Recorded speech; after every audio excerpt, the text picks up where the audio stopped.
Let's get to our next question here on Instagram. This is coming from Chase on Instagram, and his question is, who do we target this free agency? Can we start with the obvious? Please. All right, let me count you down. 3, 2, 1. Juan Soto. Boom. Now, do I think this is going to happen? No. This isn't like the Kyle Tucker thing, because that's happening. But anyway, the Juan Soto thing is probably a pipe dream. That being said, if I were the Mariners, I would outbid every team by $100 million for Juan Soto this winter. And I'm serious about that. I am not somebody that sits up here and says every big name free agent, worth it. I was no proponent of giving Xander Bogaerts an 11, 12-year contract. I was no proponent of the idea of giving Cody Bellinger 10 to 12 years when that idea was being floated out this winter. Never. Because some of these guys and these contracts are not worth it. You will not find a better free agent in the next 5 free agent classes at least. It could be more than that, than Juan Soto. Not a better bat, that's for sure. And he is 26 years old. How often do you find guys that debut at 19 like he does? There are good guys that'll debut at 21. Gunnar, Julio, Bobby Witt, not 19. And Juan Soto is going to hit free agency as a 26-year-old. You could give that guy a 13-year deal. And he might be good for all 13, because when he gets to be 38, 39 years old, he still might be putting up a 115, 120 WRC plus, because he is that good a bat and he walks that much. If I were the Mariners, I would outbid every team by $100 million for Juan Soto, because he's worth it. And that contract won't pay for itself quite like Shohei's will, but it's close. It will pay for a lot of it. Here, so let's do some negotiations for Juan Soto here. So we'll start at $700 million. Mm-hmm. I will also, as part of the Seattle tax to get people all the way up here to the Pacific Northwest, I will also name Juan Soto principal owner of Root Sports. Congratulations, Juan. This is a wonderful, wonderful company that you get to take over with some fantastic people working for it that you get to run, and you get to make all those cable television dollars. Congratulations. I'm also, Juan Soto, giving you a cut of all of the profits from the box yard across the street from the stadium. I'm going to give you, let's say 5% of everything sold, all the profits made on the box yard, I'm giving to Juan Soto. I think that sounds like a pretty good deal. Yeah. Do you mean the hat back when you say the box yard? Well, it's the whole... the restaurant, the whole area is called the box yard. Okay. Yeah. Got you. I don't want to shortchange him on only give him 5% of profits from one of the places. I want to give him all 3. Actually, I was thinking by him just signing a contract with the Seattle Mariners, he immediately gets a key to the city. How's that? But what is it? What does he get a key to? Like, what does he get? I'm offering him cash. But you've already offered him so much. This is an addition. It's showing Seattle's gratitude already. The Yankees can offer him whatever they want. Are they offering him a key to New York City?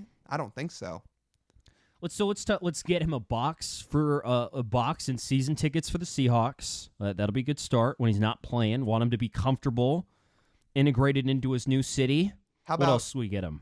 How about season tickets to the Mariners for any family, in a suite for any family and friends that ever want to come and see him play? Yep. And Diamond Club, depending on what they want. Sure. It's okay. Ooh, so many more things. We'll give him a boat too. How about that? Sure. I mean, he'll probably be living in Bellevue, Medina anyway, so sure, he can have a boat. Yeah. Let's just help him out. Help him out a little bit. We got connections.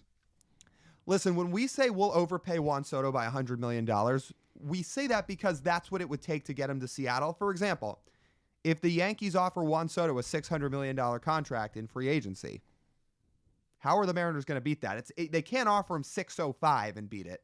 You just can't. You need to significantly outbid every team, and he is worth outbidding for. Most of these free agents aren't worth it. You've heard me bang the drum for 2. And I will keep it that way. Shohei, last offseason, I said every penny's worth it. Juan Soto, it's the same thing. Every penny's worth it. And there's not going to be free agents in most other classes that I'd say that about. listen, I'm a Kyle Tucker guy through and through. He needs to be a Mariner. He's going to be. However, if he were to hit free agency, if the Mariners haven't traded and extended him already before he actually gets to free agency, I don't think I'd sit there and say he's worth $700 million at 31 years old. Juan Soto is worth that. Is like the actual value to player $700 million? Maybe not quite, but if you want to get him to Seattle, that is, and it's still worth every penny. Yeah. Every single penny. And remember, you're going to have to pay a percentage more than everybody else just because where you play. How much time you spend on a plane. How, as we just talked about at the beginning of this mailbag, this place is really difficult to hit in. Really difficult. And Juan Soto, when he hits a ball to the warning track in April, is probably going to be pissed. That's fine. But you make him richer to not think about that. That's fine with me. How about this? If Juan Soto somehow signed with Seattle and became a 110 WRC plus hitter for his career, you're building a dome. Because if he can't hit here, nobody can. Yeah, blow up the stadium, just like they did the Kingdom. We're rebuilding the Kingdom. Yeah. Yes. Nicer, though. Oh, yeah. Yeah, way nicer. So, anyway. But there are some other free agents we can talk about here. Juan Soto is the obvious one. If the Mariners get the opportunity to sign Juan Soto, they absolutely should. But there are other needs on this team, too. And I think there's the most pressing need at first base. There's some good ones available. There are some good ones. All right, last 5 seconds on Juan Soto. They have the money for it. It's just whether they choose to spend it. So spend it. Correct. First base. I would be shocked if one of these 4 first basemen, honestly, is not in a Seattle uniform next year. 2 of them could be trades, who we just talked about on our last episode, Vladdy, Yandy Diaz, and that's possible. But if it's not them, I would say it's 2 guys that Mariners fans have spent a decent amount of time this year talking about who they thought they could trade for as a rental, who will instead be a free agent this winter. Pete Alonso, Christian Walker.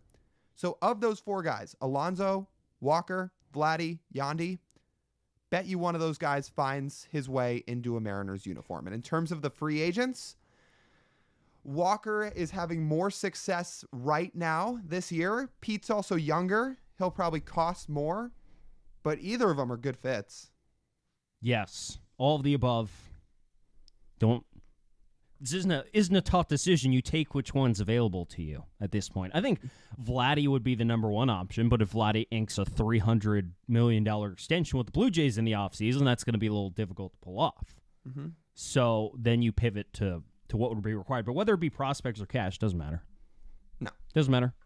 Do whichever one says yes, you sign them. Because that is the state of the Mariners' first base position next year. Yeah. Yeah, you get someone to say yes. But there are other needs too, Lyle, that could really help the Mariners around the infield. At second base, Brandon Lau has it's unlikely. I don't know how the Rays feel about $10.5 million. I feel like if they had $1 million contract on the books at this point, they wouldn't want to pay it. But Brandon Lau has a club option for $10.5. He could be a free agent. He could not. So depending on how the Mariners see their roster next season, if he was a free agent, they could think he's an option. Mariners also might have a need at third base next season. Willy Adames could slide over and play third base. Hasn't played third base as a big leaguer, but I think if you pay him enough money, he could. He usually plays more up the middle. Or you could sign him and have someone else currently on your roster play third base. You could Alex Bregman if you feel like that could work based on where he had played in the past. And you could make the price work. I think you would fit offensively. Matt Chapman, someone who the Mariners wanted to trade for a couple years ago, is now going to be a free agent this offseason. So that could work. All those guys could work. And then the outfield. I'll let you do the outfielders.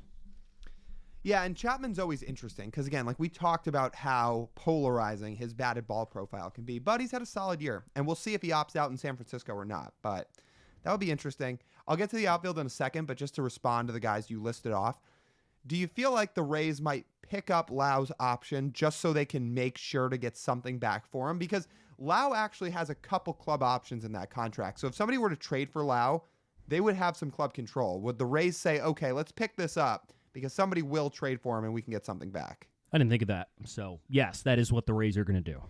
Yeah. I could almost guarantee that now. Yeah, because $10.5 million is not that much. Well, they could pick it up and not pay any of it. Right. Exactly. Pick it up and then trade him. Mm-hmm. So that may happen. If he was available, I'd still trade for him. Yeah, same. But outfielders, well, Victor Robles is one. He's going to be a free agent. And we talked about that the other day. We don't think he should cost that much. And if you're the Mariners, you brought him back on some demo type of contract, 3 years, $9 million. You should do it. Because either you get a great deal out of it, or if he really doesn't play well, then it's not that much money to lose to let him go anyway or trade him somewhere else. Yeah. So that's one. But guys, outside the organization, we said Anthony Santander, that would be awesome. He is lighting the world on fire this year, especially with his bat. And then Max Kepler. Yeah. Santander sounds really good. I thought he struck out more than he did. It's only like 18%. Oh, I can already picture it, Lyle. Anthony Santander finishes the 2024 season with a 19% strikeout rate. Comes to Seattle in 2025, gets paid a lot of money, and ends next year with a 28% strikeout rate. Sorry, I thought you had the year wrong, but you were saying, finished 24, then comes to Seattle in 25. Yeah. After signing Juan Soto, who goes from striking out about 15% of the time, also to 28% of the time. Well, we'll bump Juan up to 31. Could you imagine? Could you imagine Juan Yes, I Soto? could. He's like the This one guy. franchise? He's like the one guy where I can't imagine it. Like his approach and his discipline is actually just too good. If he struck out 31% of the time, he's literally walking into an ownership board meeting and saying, "We got to do something about that damn batter's eye. Fix it right now." Mm-hmm. You know they would fix pretty fast? The batter's eye. Yeah, because they'd say, well, it costs $700 million for Juan Soto. How much would it cost to fix a batter's eye? Not that much. No. A couple $1 million, right? Nope. And if that were the case, it's like, blow it up. Yeah. Yeah. There's going to be plenty of time for free agency talk moving forward, obviously, when the season ends, too. But I know everybody's already thinking about it. We're now already thinking about it. So, yeah, it's a good question. Yeah. And again, like Lyle said, that'll be a good off-season topic.